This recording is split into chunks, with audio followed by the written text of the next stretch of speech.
विरोधी पक्षनेतेपद पुन्हा लांबणीवर. विरोधी पक्षाची खुर्ची रिक्तच राहणार.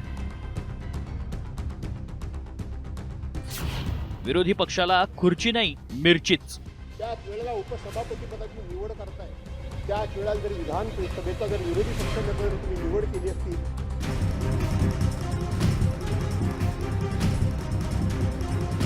अर्थसंकल्पीय अधिवेशनाचा शेवटचा दिवस विरोधी पक्षनेतेपदाच्या निवडीवरून गाजलाय. महाविकास आघाडीनं भास्कर जाधवांच्या नावाचा प्रस्ताव दिल्यानंतरही विधानसभा अध्यक्षांनी विरोधी पक्षनेत्याची निवड केली नाही. तोच धागा पकडून भास्कर जाधवांनी विरोधी पक्षनेत्याच्या निवडीचा विषय छेडला. तर उपाध्यक्षांच्या निवडीनंतर शेजारची खुर्ची रिक्त ठेवू नका असं वक्तव्य जयंत पाटलांनी केलं. तर तुमच्या ह्याला कामकाजाला चार चांद लागले असते. कदाचित जर तुम्हाला माझ्या नावाची अडचण असेल, आज खुलेआमपणे या महाराष्ट्राच्या समोर मी या विधानसभेमध्ये सांगतो, मला भावनेच्या आधी जाऊन बोलत नाही, पण लोकशाहीचं संवर्धन म्हणून माझ्या नावाची अडचण असेल, मी माझं पत्र आत्ता मागे घेतो. तुम्हाला माझ्या पक्षप्रमुखांकडून, आमच्या महाविकास आघाडीकडून दुसरं कोणाचं पत्र पाहिजे तर देतो. भास्कर जाधव नको, म्हणजे विरोधी पक्ष नको, अशी दादा धारणा ठेवू नका. विरोधी पक्ष नेत्यांचं नाव आम्ही दिलेलं आहे.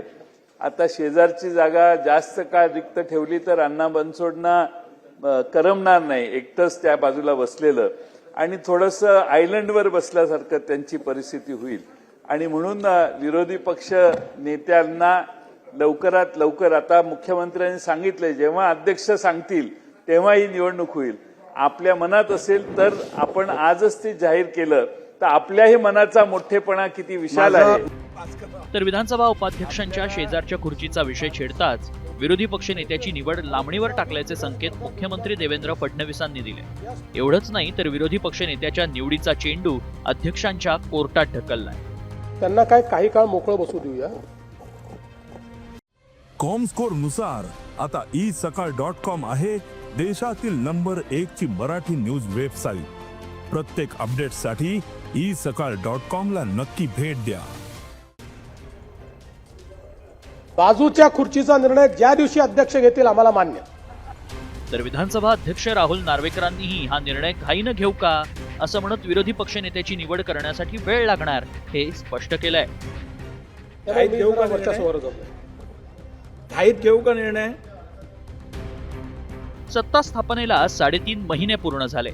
हिवाळी अधिवेशन, अर्थसंकल्पीय अधिवेशनही पार पडलंय.